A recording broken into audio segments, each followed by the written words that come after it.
a takai datsewa a ce an ba a son a ce haihuwa ta tsaya haka a gaskiya wannan bai dace da ruhin musulunci ba.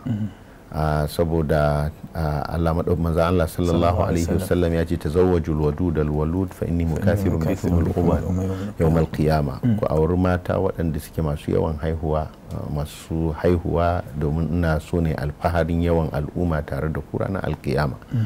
To sai dai idan ya zamanto cewar mutum yana zai shiga cikin halin wato rashin kula da tarbiyyar yara, to gaskiya a cikin irin wannan hali bai kamata ya zo ya ta hayayyafan waɗanda ba zai iya ɗaukar nauyin su. Yanzu kamar irin wanda za su rinka haihuwa su bar yara suna kararan ba a hanya, ko mutum ba shi da inda zai sanya su sai dai a rinka rarraba yara suna zuwa sorayen mutane har 'ya'ya mata fa waɗansu suna irin wannan masifa ne wanda ya haka wani Allah madaukakin sarki zai kama shi domin Allah manzo Allah sallallahu alaihi wasallam ya ce kafa bil mar'i ithman an yudayya man ya'ud.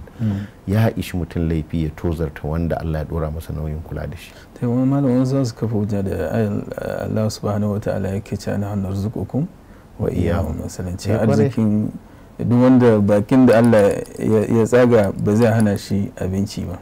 Ba zai hana shi abinci ba, amma kuma abincin zai sauko daga sama ne, kai za ka je ka nema don ka san kan cewa ba ka da ikon yi, ai ba za ka je ka yi ba, za ka je ka ɗaukan makanka wannan ba. Abin nan daga cikin fassarar da aka ruwaito daga Imam Shafi'i na zalika adna Allah ta'ulu, wannan shine ya fi kusa daga gare ku don kada ku yi Allah ta'ulu. Waɗansu fassara shi da kan cewar shine ku sami yawan iyali tare da kuma karancin abin hannu.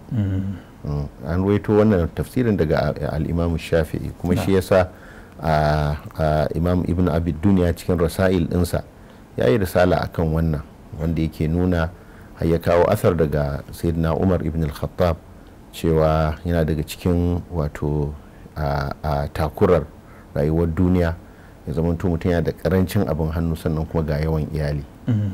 To hakika irin wannan abu ne wanda ya kamata a lura da shi.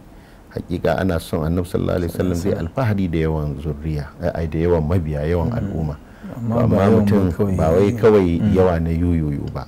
Ka hayayyafa baka tsaya ka karantar da su alkur'ani, ka karantar da su suna Annabi sallallahu alaihi wasallam sun zamanto mutanen kirki ba, ka watsar da su baka san abin da suke yi ba, ta za a yi masu zamanto yan al'umma Annabi sallallahu alaihi wasallam din? Sai ga an kare ba irin su ne ba, za ka ga an zo waɗansu ana ta ɗauke su ana mayar da su kiristoci.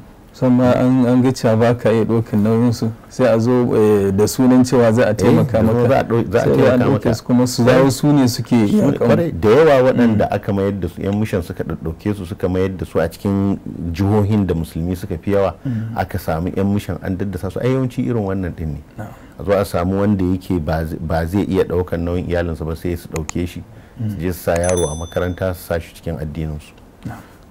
Ta malam Allah ya saka alkhairi.